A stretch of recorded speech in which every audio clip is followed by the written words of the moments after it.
Ora che un attimo tapo fa che todo atake wawate live stream kon mihe absas katolika ko haveliku wa ko tai ki hiwa te ki he o misa fa ke heko se me fai ki o tivese Maria o koko vai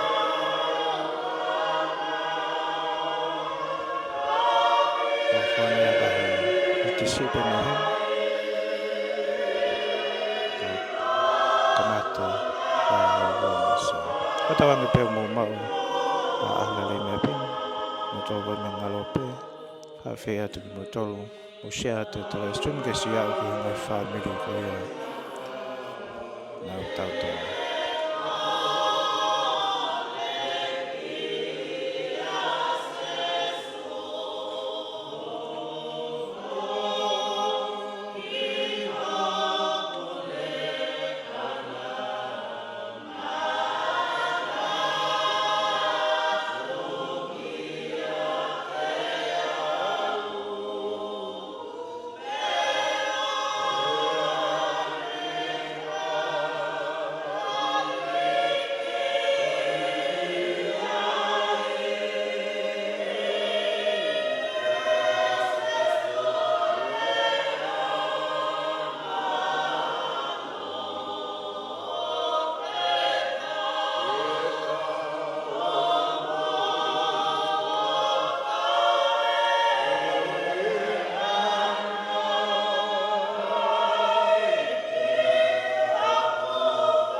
Ko pio ka lafi o tise Maria ala koka vayangina.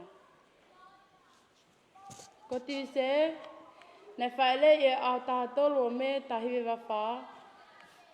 Pea tupu ake a tise he o matua ko Paulo Malakai manwange vayangina. O niwa tau tapu moanga ha e ua. Ka oku pei nofo nuisila. Pea mo ailine hala fo o uiha mo haveliku.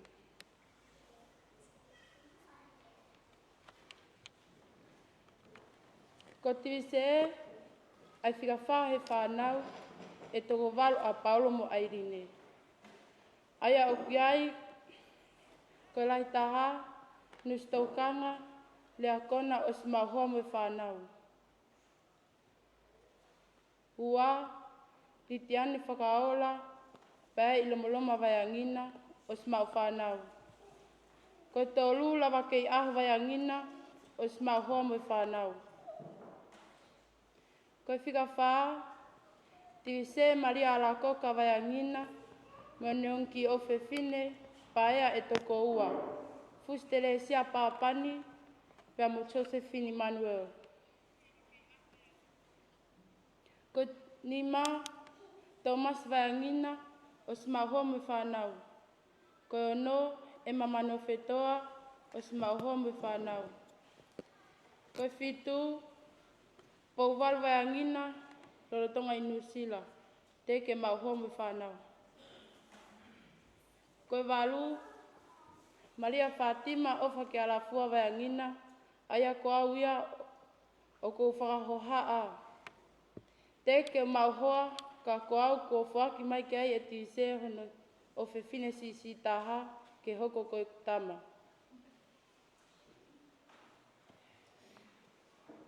Ko tise, na ako he lautohi pule anga o tuariku o pilo levu. Pea whiunga mo e hiki e mau ki whamiri ki vaini o nofo ai hinga hi taulahi. Ne kaupe me apea ko lautohi pule anga o vaini he ako ai o tivise. Ne o kato ne whainga o ako ke kolis a whoou, pea wha oski he ako maulunga o lia hona. Ko tise ko ki tahini mata malimali mo mata ofa, mo e fie tokoni o ikai whangata pe ene ofa kia ki mautolu, he whamiri, kana ane whai pehepe ki he kakai he society, mo ngai kupu kehepe he whamiri ene tamai, me whamiri ene whae. Nane manako ki e sporti, ka tautau te fito ki e basketball he taimito wa inga o tisema. Nei anga whaingo fua, mo poto he tauhi wā, aeni o kumausio mata kotoa pe ai, hono o whai me he kakai kehepe. Ai kakai ne kaunga toho pālau, mo tivise, he ngahi ngaue anga, ne ngaue ai o ikai ngata pe i tongani, ka pehe ke ngai whanua muri. Ne ngaue a tise e ofisi lao a taufu i nau whahu o Haveuliku. Ki mua pene wholawa ki nusila o ilo o kumauai, hawhoko utua whamamahi, ko eni kone whaka mawai ai ki tautolu he ahoni, me o whewhine, ka koe toko ua ko eni i he pule me palani ai tai hamai.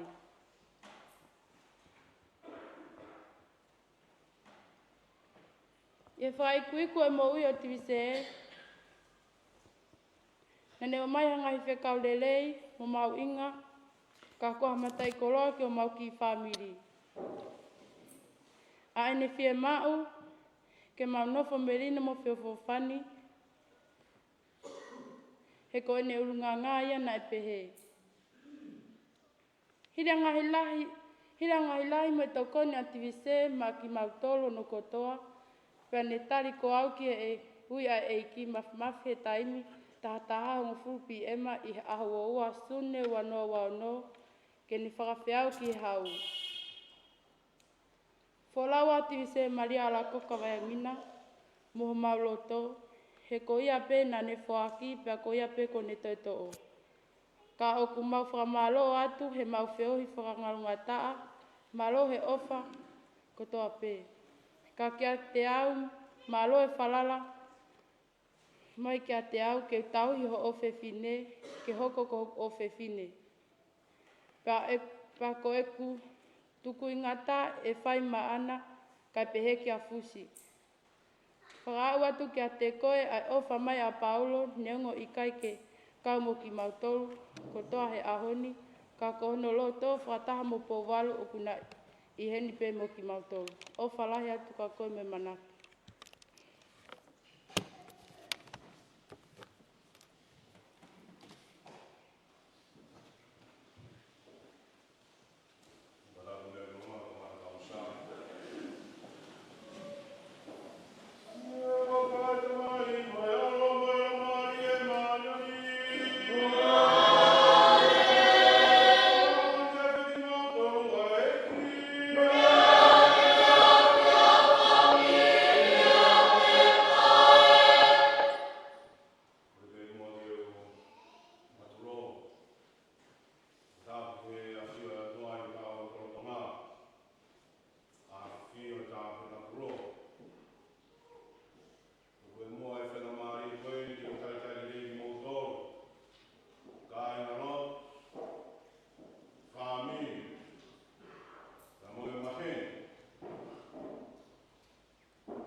Ko whalafola, ai sea wahe ono ngā whulu mānima.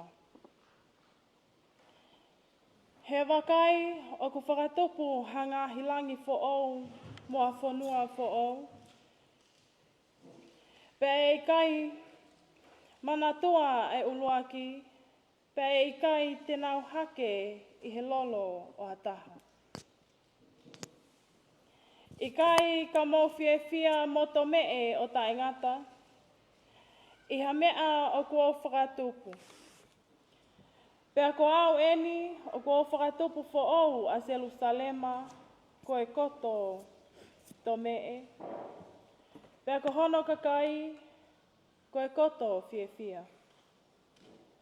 Pea teo to mee mo au i Jerusalema, pea teo whiawhia i hoku kakai, pea e kai toi o ngō iai ai tangi moi o Iawe. E i kai toi tupu me iai hawale vale o lau ahope, moha motua o ku te eki whakakakato hono taimi. He koia o kune pekia talavou, o kune te au tau. Pea koe anga hala tene whiau tau, pea toki mau e he mala. Pea te nau langa whale o nofo ai, pea te nau tonga oe vaine, pea kai hono fua. Ko e whawhalatono ia eiki.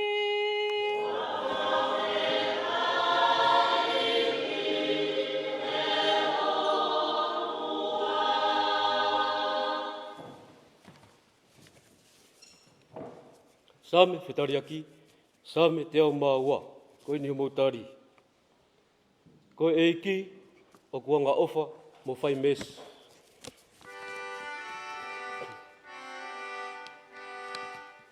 Ko eiki, o kua ngā ofa, mo whai mesi. O kuanga ofa mo whai mesi.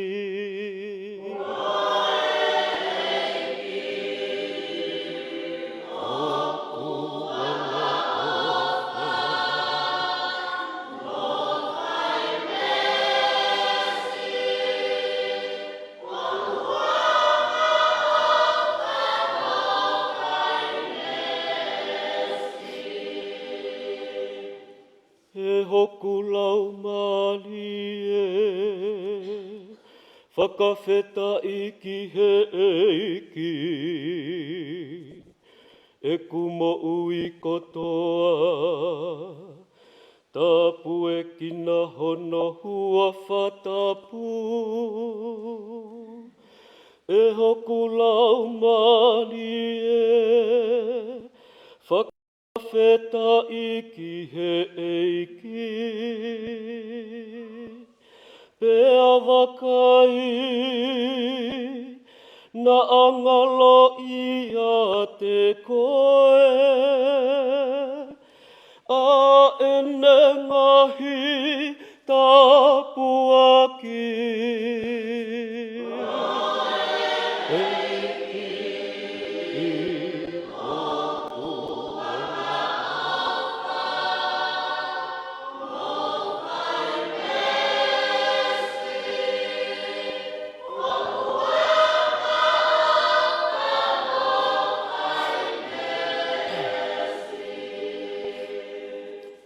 Ko ia o kune whakamole mole i e kotoa ho o ngā hihia. Mo whakamo ui e kotoa ho ngā hia langa mahaki. Mo huhu iho o mo ui, mei he whaitoka, pea whakakalauni,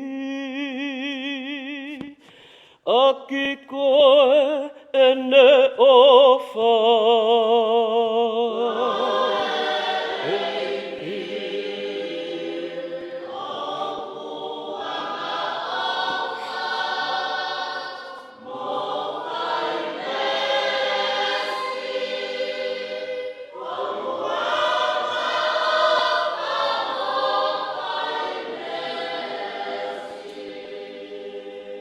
Koe eiki, o kune whakahoko e ngā ue, a e whai totonu. Pea kau ene whakamau, mo e kakai kotoa o kulo me kina. Kuone osi whakaha ene whaunga, kia Mosese, mo ene ngahi ngā ue, ki he whanau a Isileli.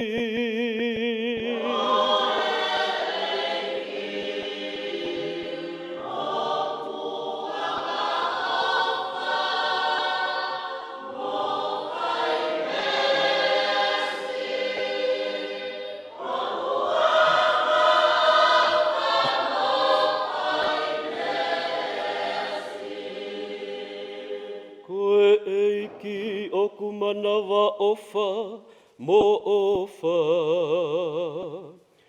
O kutua i ki he houhau, ka e mohu i he mesi. Pea hange ko ia, o kumama o e langi, mei he kele kele. Ai malohi a ene ofa, ia te kinau tolu, o ku apasia ki a te ia.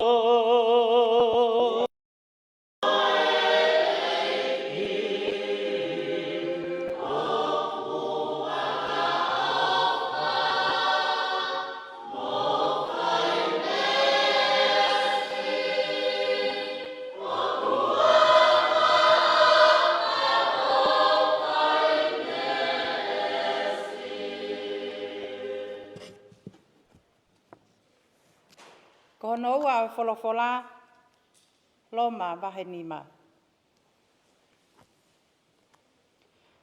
He ka pau na ikai hau a mate. I he angahala ai toko taha. Pea whaunga ene hau i he toko taha ko ia. Hua noa e nau hau i he mo ui. O ki nau tolu, o ku mau, hono lahi whau whau. O i kalasia, mo e mea ofa ko e whakatonuhia. Pea whau e nau hau i he toko taha ko se Jesu Kristo. Aua Ko ia, hange na e fōu mai ha mea, me ha fō I whai hala. Aia, na e au ki he kakai kotoa pē, mo o whakahalaia. Pehe fōki, na e fōu mai me he mea,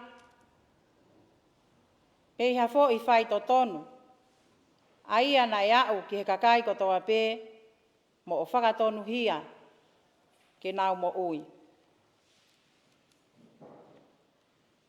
He hange na e whakahalai ai e he toko lahi, ko e mea I he talangataa ai tangata e toko taha.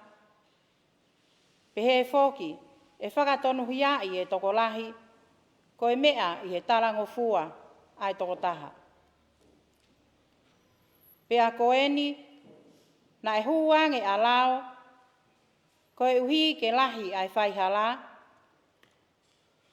ka ko ene lahi lewa, pea hulu atu lewa ai angahala. Ko e uhi, ke hange na e hau a angahala I he mate, pea foki, ke hau a kalasia mi he whakatonu hia. O iku ki he mo uitai ngata. Ia Jesu Kristo ko tau eiki. Ko e whalawhala tonu ia ai eiki.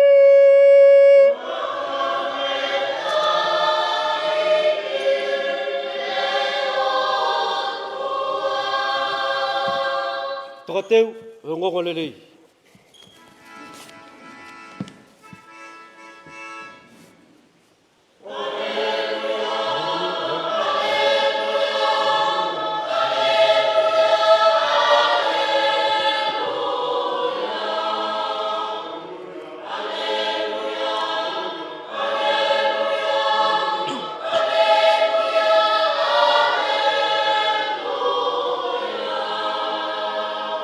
Ko tau api mo ani, oku I hewani. Pea ko e liwa ki mai a Jesu Kirisito, aia oku tau whakaanau ki ai, e ha ele mai nei hewani, ke whakahawhi ki tau tolu.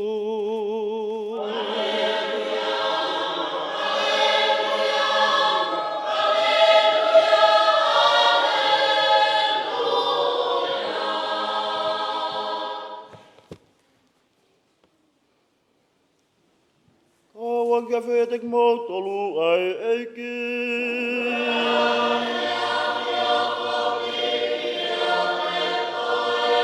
Oi kongan me he ngonglele tapu tapu, yono toye luke.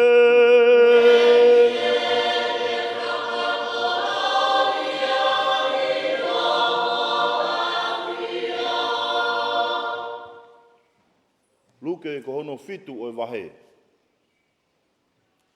Pea wholoa si I pe me iai, pea whanonga se su mo ne ka wako, mo hatoi ka kaitoko lahi, ki he kolo ko neini. Pea whakawhiofi atu e nā whanonga ke huanga ke kolo. Kua whata mai e hani I hamea whakaeiki, ko e tamasi pe taha o e whiwhine witou. Pea kua holo mai moha ka kaitoko lahi me he kolo. Nai whetaulaki a se su mo e whiwhine, pea ne ongo I au pito e mea kua hoko ki ai, o ne pehe angi. Tuku a ho tangi. Pea laka atua se su o ala ki e whata. Pea tu hifo ai e kau whata. Pea pehe atua se su. Tamasii, tu ki olunga. Pea tautu hake ai e tamasii, o ne kamata lea. Pea nai whakafoki ange ia e se su ki he ne whae. Nai mana wahe kotoa ai e kakai. Pea nau lau taha ai ki he iwi o e otua. Na nau pehe e ki nau tolu. Tā koe palofita lahi eni iho tau loto ngā. Ko afe mai e otua ki he ne kakai. Pea nai mafola atu ai ongo o kau kia sesu, kia feitu kotoa he whanua ko ia, mo e tapa kotoa o siutea.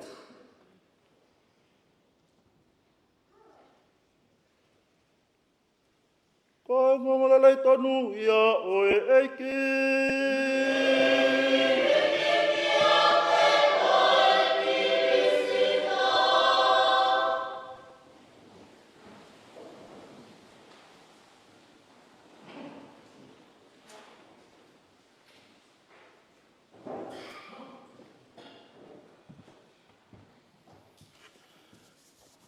Kore be mua e whainga maari e koe ni ke whai ai ha ai wahi nou nou pe i he ngāhi koroa wholofora. Ko tō mate ki tau tōru. Mea whaka eiki ko eni. Ka kawa tōko ti vise wai angina. Me o mai e lau maari e koe ia. Ko na tūra e taimi ku tau whai ai e mea ko eni koe whakaheke heka whola. Tau lava ko tō ape ki he malai wakapunaa. Ai e taimi lahi ku tau ngoi, tai fie whai ai māwai. Ia puri a te toko taha wholau. A o heka ki he wakapunā. Whaka o singa pe ku tau sio ki ai e puri a wakapuna pe puri a moiongo e waka. Pe mo e tau whakaamu. Pe mo tau tua merie. Ke tau lerei ai wholau ko ia. Tau whakawhihuia he taimi lahi. Ai hinga ko ea ku tau tengi hia. He taimi ko ea e māwae ka tau te whito he aho ko eni. Ko e tau tangi pe mo e tau tengi hia. Ka pau o kai ke tau iloi. Ai whei tū o ku whai ki ai e tau mua o e whanonga. Ka ko hinga e tau heni pe mo hiki whei lau lau tau whai he aho ko eni. Whakanongononga nai. Ko mea mahuinga e aho ko e ni, ko e tau ilo i pau.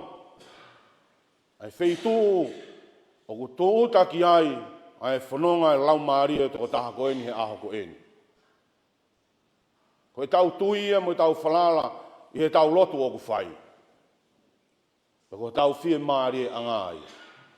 Tala noa ia wholofola urake aho ko e ni.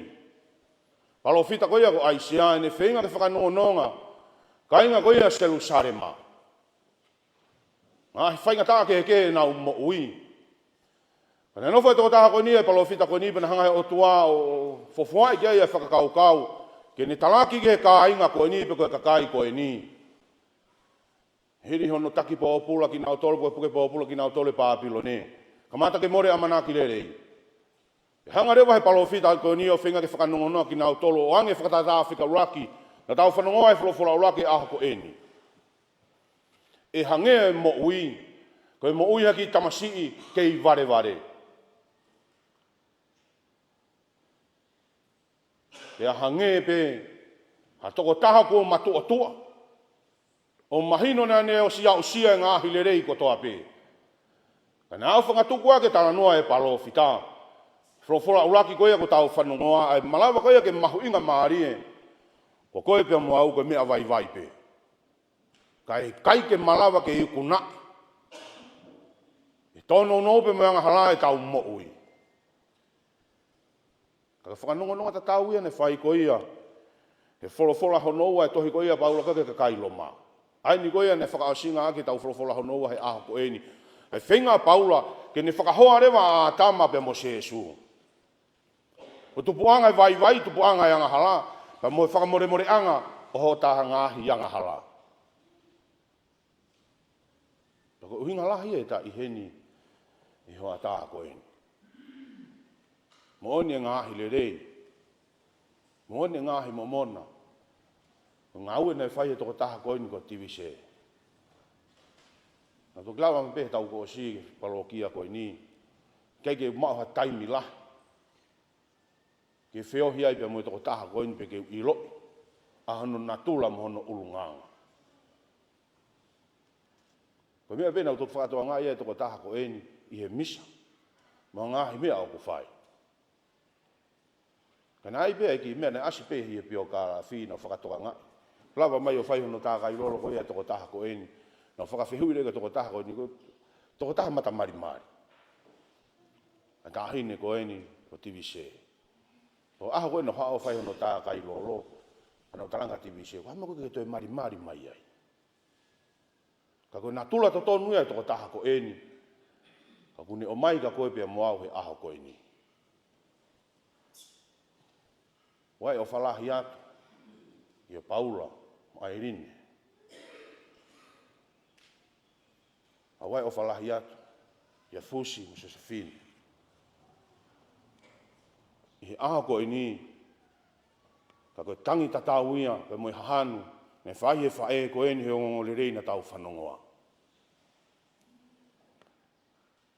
O ia pe ko kake toi iloi ai amanaki, pa kake toi malawa ke ni hanga whakatoka ngai. Ko eni pea e fua hono manawa. Pakake ne hanga iloi pe ko ha mea o kuhoko. More ai mo ui pakake te ha amanaki, pe ko fea fei tu fai ki ai e whai whanonga. Ka ku tau i heni ko toa he aho ko eni. Pa mana tula ta tau. Lau maari e whiwhine ko eni. Ka hanga se su o mai he ngole rei o e aho ko eni. Ke whakamahu inga maari e. Pa e malaware wai ke tau iloi. Ai tau lotu ko ia o ku whai. Neongo e tau tae fie maa vai. Pa neongo ai pe, ai kai malawa ke tau hanga o tuku ange. E tau viri taki. Ka kua mai he aho ko ni ai pōpoa ki mahu inga.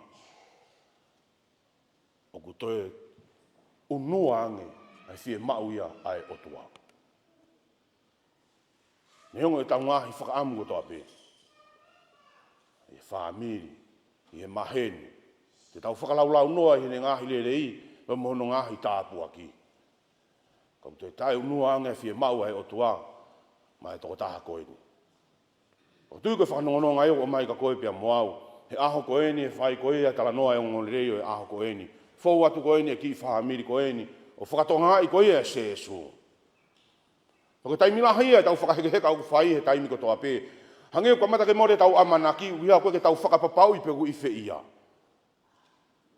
Ko hui ngai e tau tangi.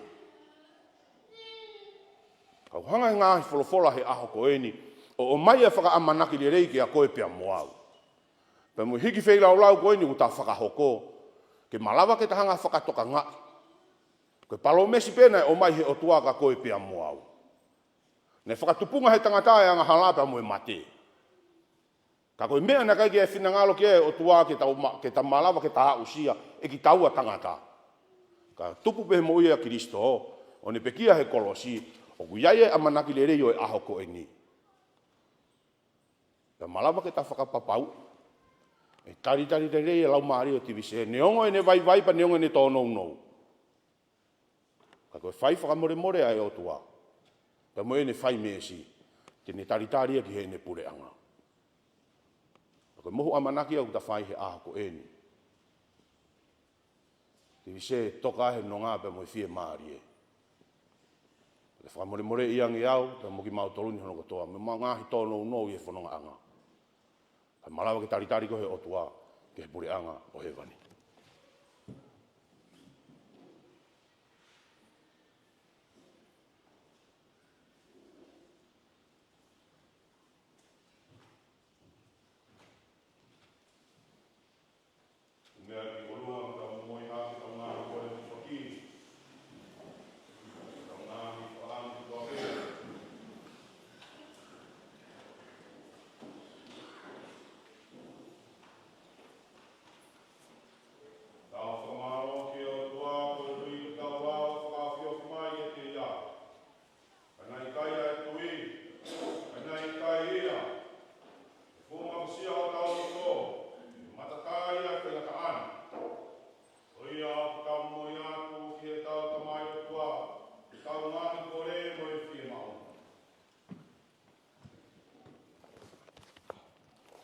Tawange, koe laka atu koeni, a Maria Alakoka TVC vaiangina, nei taimi ki he mo ui whakaitāniti, e hoko a Sesu, ko hono kau ngā mea, ko kau ngā whanonga. E kia tan manua e mau kōreni.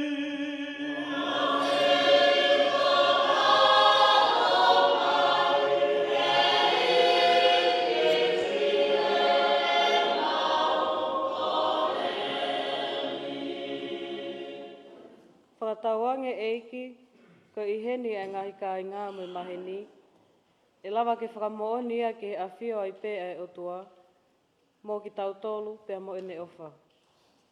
E kia tan manua e mau kōreni.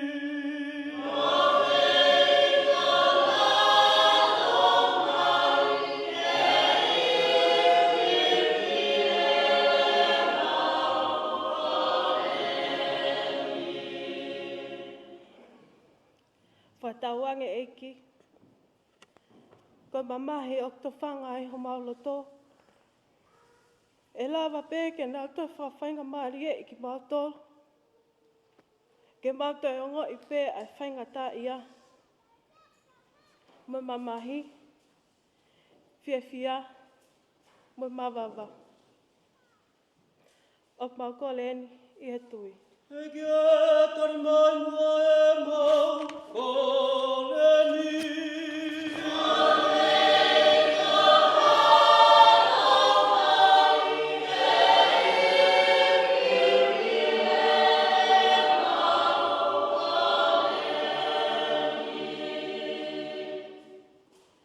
Eiki e. Tauange ko whamasiwa. E mau mo ui. E aha koe ni. E tau whawhanu a kipe ai ofa. Me he kāinga, pia mai otua. Ok mau kore eni, i he tui. E kia tan manua e mau kōreni.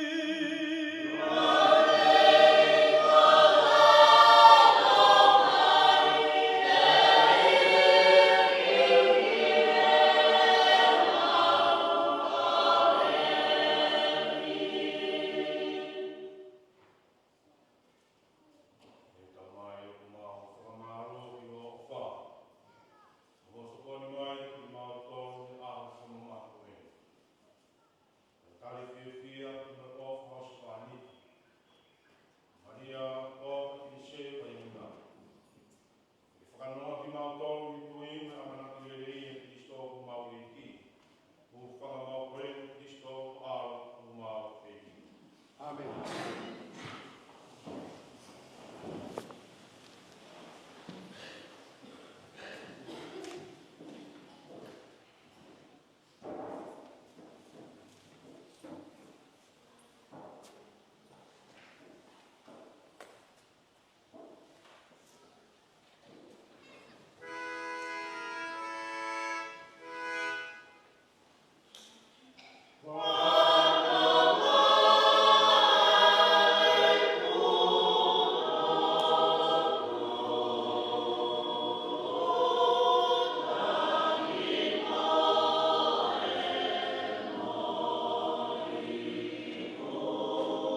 Amen.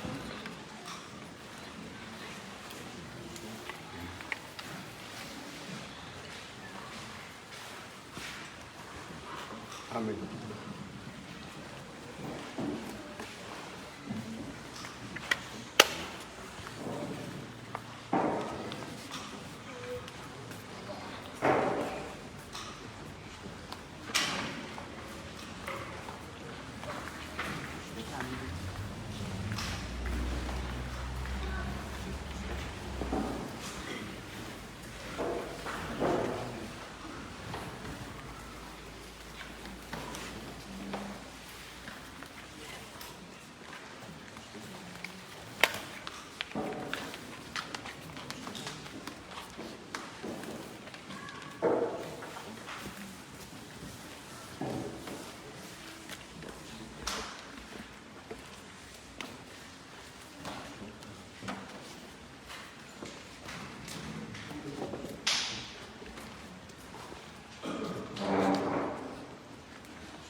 Kainga ki mua hatau ta ka alu i ono fununga anga. Tau ta whai mua ani ta tau o tau ta ko eni. I se wainga. Katawang ko tau whakamawai ha i tau whakia te ia. Ni whakamawai o tau mahi. O whakakaukau ai tau tua merie. I ai ha aho e taha. Tau whei o ngā ki fie fia. I hanga e owa Kristo. O i kunaya mea katoa. Io, pia mo mate. Tene whakaauha moi.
Mutari on lau maari o aveia ke o tua ko tungani maua.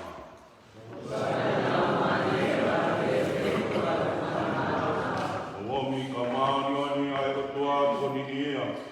O omi ka wangero e ki o whakatataura ki ia.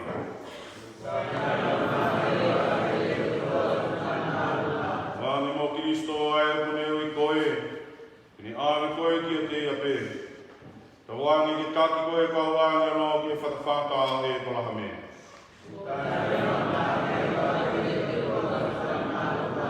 Iki e tuwangi ki a te ai whi maari e tainata. Ki e ne kulungia i o mama o tainata.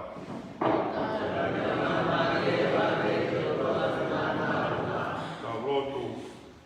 Ala ka mai kumawha ki ato e mutsi o tō tāko eni. I se waina tōku whima. Ma roto tō nunga whataha mo ki nau tōru kuna wiki e Kristo. Tene toi tuhake i o aho whakamui. Kene whataha i pē mo Kristo tai ngata. O mau whakawhitai ki o awhio koe wia e ka apuaki. Ueni o mai ni so mau tō tāko e ni. Nō tonga e ne mo ui i raroni. I whanga aki a ianga o tau i whaita mai ki mau tōru. Ka māwho ke mau kaunga mea mu kau mānu ni Jesu Kristo. E ke whongai who ke mau koreni. Kari whiwhia so mau kutako e ni tiwise wai anginagi para taisi. Kuri tamanegi mau toro ke mau lau au whi whakanono a aki a roto mau ai mau tui. Kai oua ko mau tue whataha. Mo suto o taha ko e ni i o hawhio.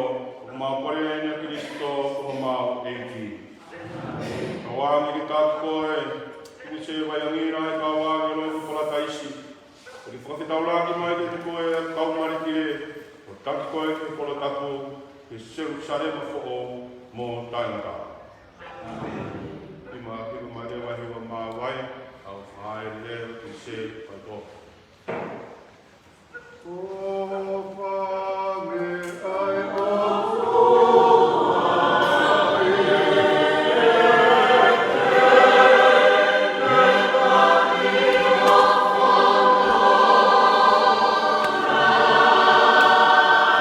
Oh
E tu e kita mami loto. Ai.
E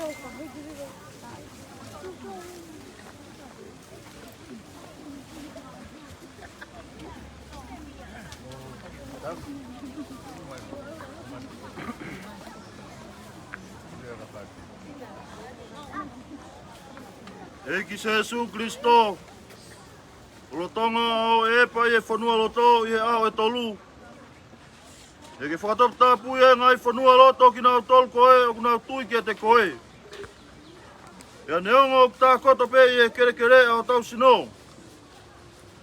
Ka nau whalaa te nau toi tūhake o hange ko ho toi tūhake. Mai ki si o mau toko tahani. Kene toka fie maarie i e whanua lotoni. O au ke aho te katoi ha ele mai ai. A koe kua toi tuu moi mo ui. O whakatu hake ia i e koloria. Awange e ki se su. Kene mata e malama ho fofonga. I e pureanga koe ku ke afio ai. O tae ngata pia tae ngata. Hiva mai lewa e lota e ki. E mau da mai o ke mai ke tapa o afa. E o mai o prena ke fai o pinai mamani o ane koia i e vani. Vani mai o nyongo mea kai whaka.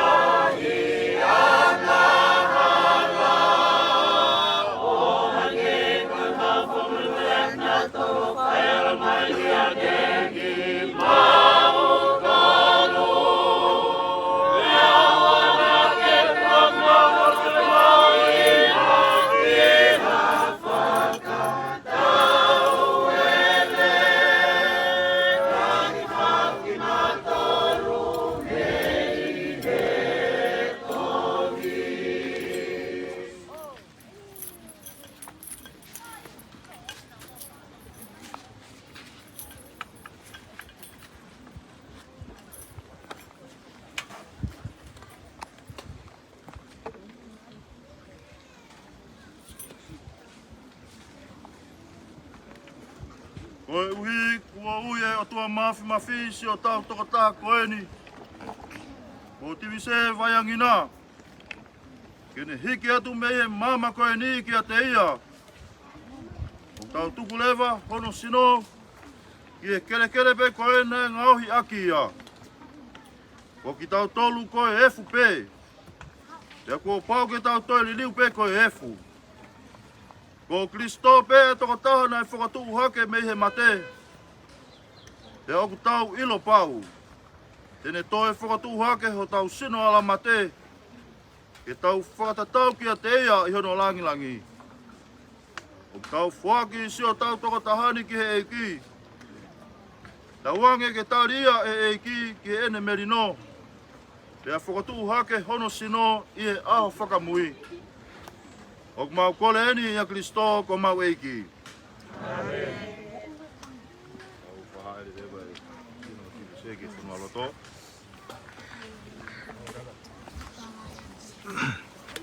I lau e tau maka e. Opa keke o si te mahe maka.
vai vai ko.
Nā tu whiwhine ko efu.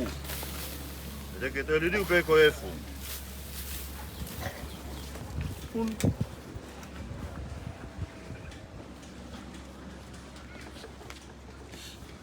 Eiki o tua, koe tamai mafi. O ku whakamoni, he mau tui na ke pekia pe toi tuho alo.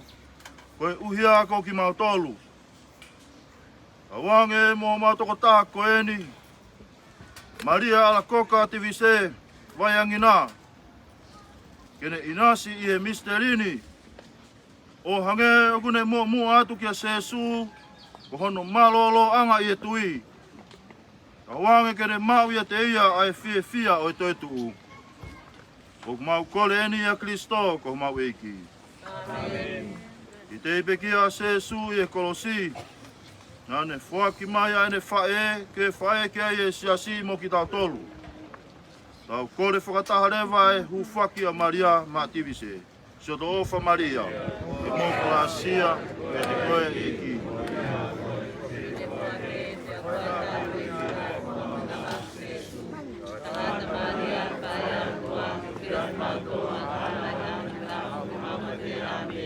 Iki ke alo ofa mai. Ya ke alo ofa mai, ke Maria Alacoca Tivise Vaiangina. Te moe kainga o feina kotoa o tatoka i e malaeni, ke nau toka i e whi mari e. Amen. Angea whio te mau tolu ai eiki.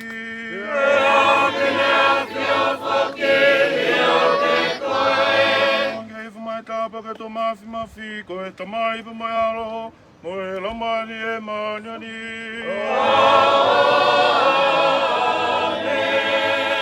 Oa i whi mari e, pe mo ofa mo taui ai peki e eiki.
Tulawat. Tapu pia moe a pio e o tue o taulotonga. O tapat ke takataik pātere. Wata kilot. Tapat ke niko tuku aho. Wama tāpure. Tapat ka teki mau tolu ko toa. Si kainga off. Whamiri me kainga offa. Tau he maru e pai toka koe ni he ahoni. O tini se e, ma tau mai ki ai koe ni ko tuku kiono api maru. Tofo maru ai a tini se e. Tau ki taua teu ma taua, kio ta aha koe ni. Ko whakamalo atu, roto honga moni ka teki mau tolu. Ko mau lava mai, ki tau whakaheke heka, ta heni ko tini se e ahoni. Pe koni kone nofo kano api malu. Teu ai, kiono api koe. Kwa malu ati kateki mau tolu, hono kātoa. Ko mau lava mai, ki tau whakaheka tibi se. Ko ia rea o what.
Tamai heni.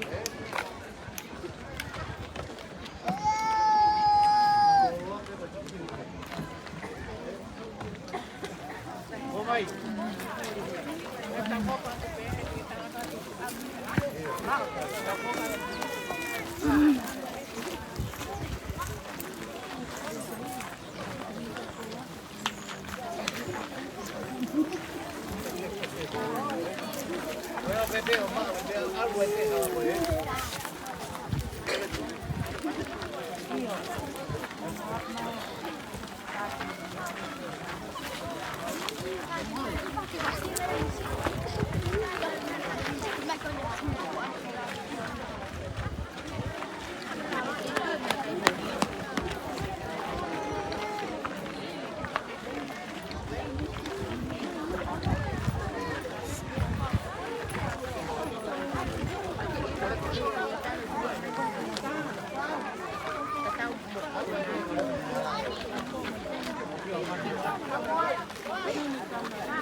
Malu.